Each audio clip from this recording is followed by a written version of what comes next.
Hi, my name is Jules, and this is Music and Love Heal. This is the first in a three-part series as an overview of breathing for singing. Why is breathing for singing so important? The breath is everything. It is the foundation, it is the gathering of energy, and it is the energetic force that propels your voice forward.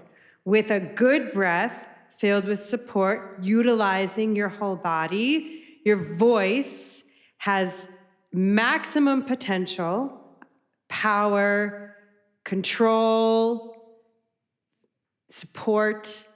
And if you don't take a good breath, it's going to land in your throat. You're going to run out of air, tension, which leads to fatigue, which leads to vocal strain. So my analogy is always picking up a box. Let's pretend, all right? So if I pick up the box the wrong way, I bend over at the waist and try to pull the box up. Oh, I just hurt my lower back, right? No.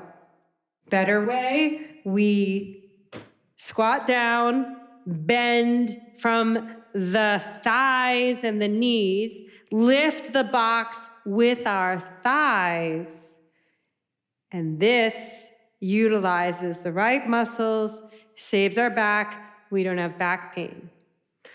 If you sing without the proper support, you're using all of these muscles. You ever see singers where their neck is bulging? Not good. If you use these muscles, intercostal muscles, diaphragm, and below, we're going to talk about the thighs and even activating our toes, then the energetic impulse comes from your lower body, and your throat does not have to engage muscularly to create the sound, keeping it free, which keeps your voice happy, healthy, longevity, endurance, and maximum beauty.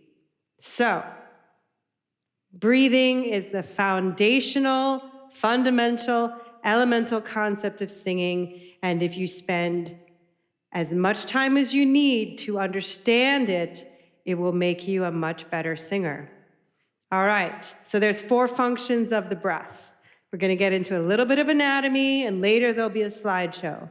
Number 1, lift your soft palate. Where's the soft palate?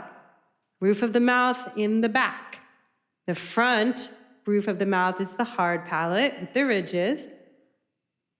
And the back where it's soft is the soft palate. You want to lift that. Lift your upper jaw.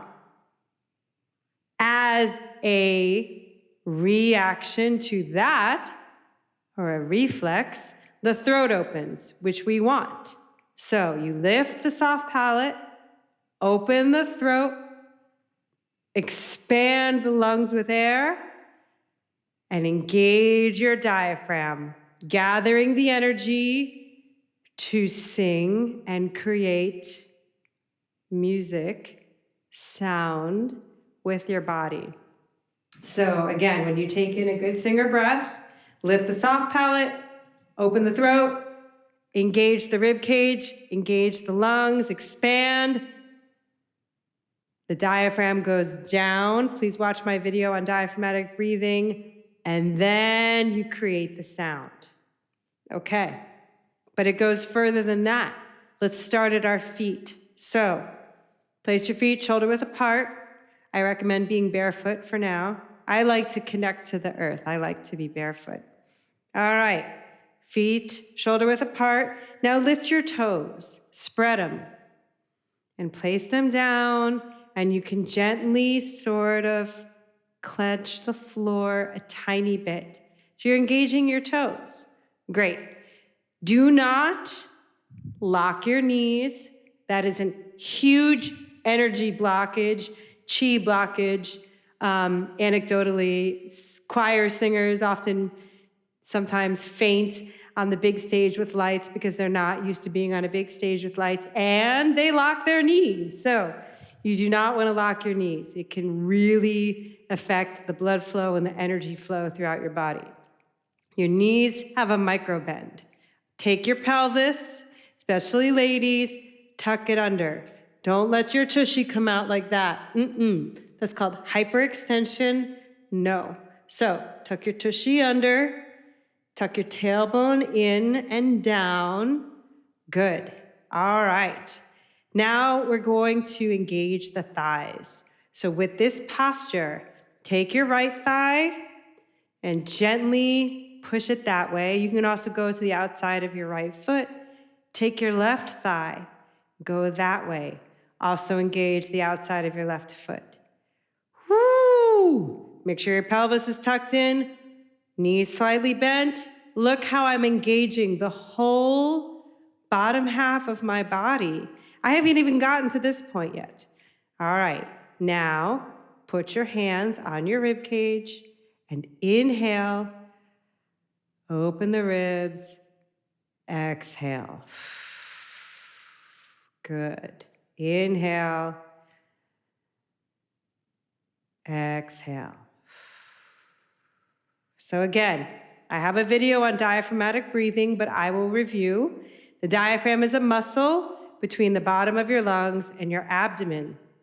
When you breathe in deeply, the diaphragm moves down and creates space in the bottom of the lungs, and that creates the vacuum effect, physics, and air rushes in. So when you inhale, and imagine, visualize the air going to the bottom of your lungs, the diaphragm literally moves down, creates the space, the lungs expand. And by the way, the bottom of your lungs has way more capillaries. So when you breathe deep into your belly, into the bottom of your lungs, you're oxygenating your blood a lot more, much healthier. Then when your brain essentially says, okay, let's use the air, the diaphragm controls how you use it. So put your hand on your abdomen and let's pant like a puppy. Inhale.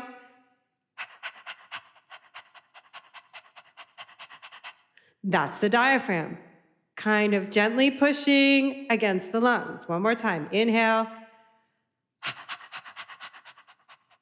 Very good.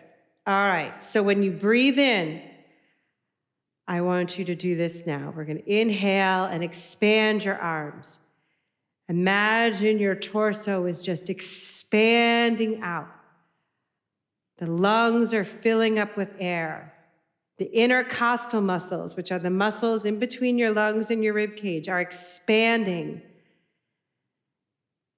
The rib cage is opening like an accordion. And we also need to feel it in our back. So the easy way to do that is take your hands, put it in prayer pose, thumb on your chest. Now inhale, and you can easily feel the expansion in your back. Exhale. Let's do that 2 times. Inhale. Exhale. One more. Inhale. Exhale. And I'm just going to throw a very quick concept at you for now. We're going to get into it a lot later. It's called the tummy tuck. I don't really have a better name for it. So when you breathe in for singing, and this is especially good on a high note, you can kind of like manually engage the diaphragm.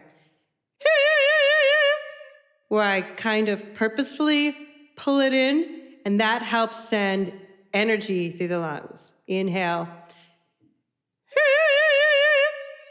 You don't want to overdo it, and we're going to talk about it. It's very, very good for high notes, but you can't do it like every single note. It would be too much. But that is sort of an example of how you can master the use of the diaphragm to help control the breath. All right, We're going to go into a little slideshow explaining vocal anatomy, and I want you to do your best to try to learn your body. I won't give you too much, so you understand the mechanisms behind the singing apparatus so you can be a better singer. Know thy instrument. All right?